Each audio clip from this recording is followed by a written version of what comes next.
কাতলা মাছ তো অনেকভাবে ভাপা খেয়েছেন। কোনো সময় সর্ষে দিয়ে ভাপা, কোনো সময় দই ভাপা। আমি যেই প্রসেসে ভাপাটা করছি এটা একবার খেয়ে দেখুন, অসাধারণ লাগে। একদম কম তেলে, একদম কম মশলায়। যাদের শরীরের প্রবলেম আছে তারাও এটা খেতে পারবে।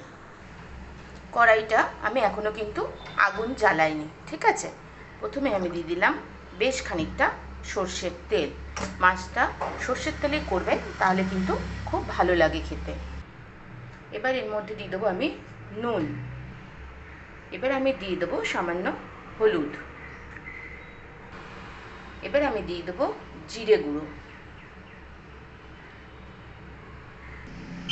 ঝালের জন্য দিয়ে দেবো 4টে কাঁচা লঙ্কা। এবার এটা ভালো করে মিশিয়ে নেব। আমি কিন্তু এখনও গ্যাস জ্বালাইনি।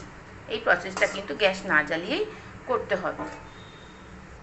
এবার আমি দিয়ে দেবো নুন হলুদ মাখানো কাঁচা মাছগুলো দিয়ে ভালো করে মশলাটাকে মাখিয়ে নিতে হবে।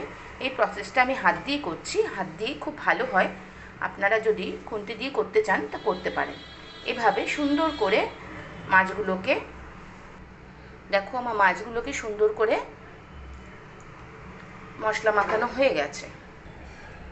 এবার আমি দিয়ে দেবো 1 কাপ মতন জল। এই জলেই মাছটা কিন্তু সেদ্ধ হবে, আর মাছ থেকেও কিন্তু কিছুটা জল বেরাবে। এই রান্নাটা কিন্তু একটু মাখা মাখা হয়, খুব একটা বেশি ঝোল ঝোল হবে না। রান্নাটা চাপিয়ে দিয়েছি, দেখো একদম সিম করে আমি গ্যাসটাকে জ্বালিয়েছি, আর ঢাকা দিয়ে আমি মাছটা রান্না হতে দেবো। মাঝে মাঝে কিন্তু আমি মাছটাকে এপিট ওপিট করে দেবো, খুব সাবধানে। দেখো মাছগুলোকে আমি উল্টে দিয়েছি।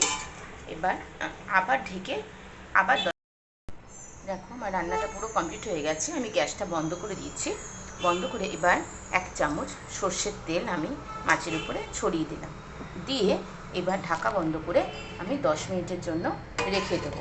এইটা হলো একটা ভালো ট্রিক্স। সব শেষে সর্ষের তেলটা অবশ্যই দেওয়ার চেষ্টা করবে, এতে মাছের স্বাদ আরও বেড়ে যায়। রান্নাটা ভালো লাগলে একটা লাইক কমেন্টস করে দিও। Thank you.